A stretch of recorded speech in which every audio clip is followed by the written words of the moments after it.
Welcome back to the Bronco Nation, your place for all things Bronco. Today, we're talking about the auxiliary switches on this base Ford Bronco.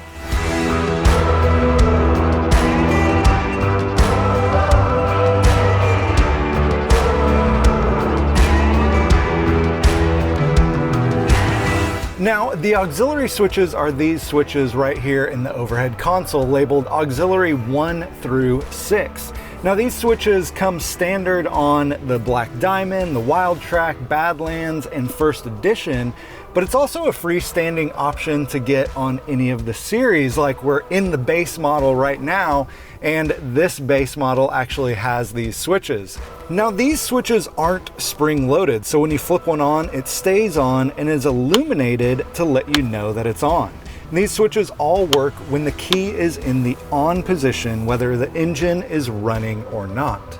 Now, I know what some of you might be thinking, like, oh, if I'm gonna add accessories, I'll just add a switch to the dash later or something like that.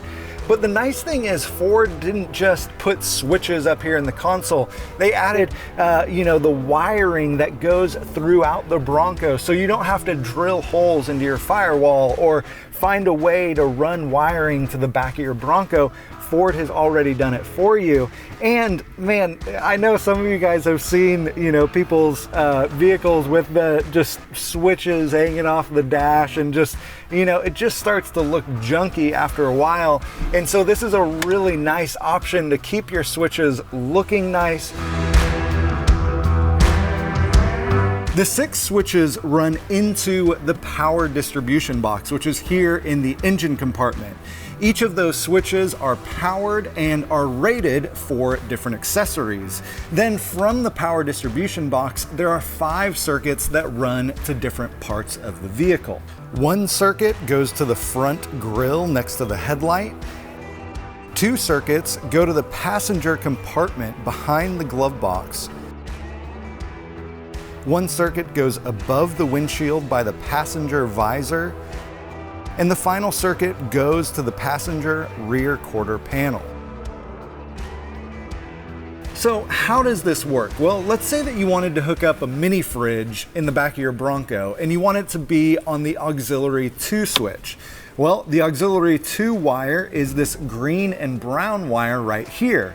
So you would connect the green and brown wire to the brown and white wire, which goes underneath the dash. Then under the dash, you would connect the brown and white wire to the white and orange wire, which goes back to the rear of the Bronco.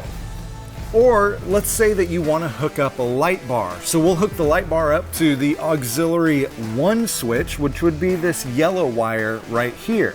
So we would connect this yellow wire with the brown and white wire that goes underneath the dash.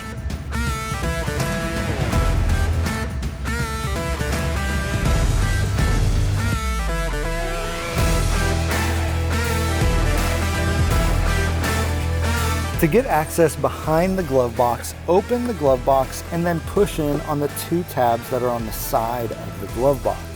Now, it's hard to see the wires under here, but this is where you would connect the brown and white wire and the gray and orange wire to run power up to above the windshield. Then remove the accessory ready cap and the bracket underneath. Now, I said earlier that you didn't actually need to drill holes into your firewall, but to access the wire in the top of the windshield frame, you will need to drill a hole, and that's just because, that wire is tucked back under there to protect it from the elements. Now, we removed the sun visor to give us access to this wire, and you kind of have to pull the trim panel back and get the wire, and then we're gonna drill a hole right here and feed the wire through.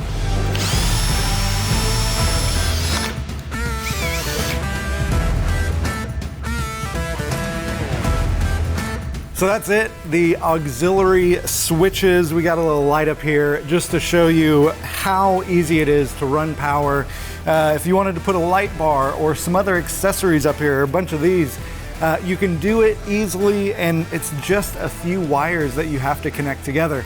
Thank you guys so much for watching. If you have any questions, leave them in the comments below. We'll see you next time.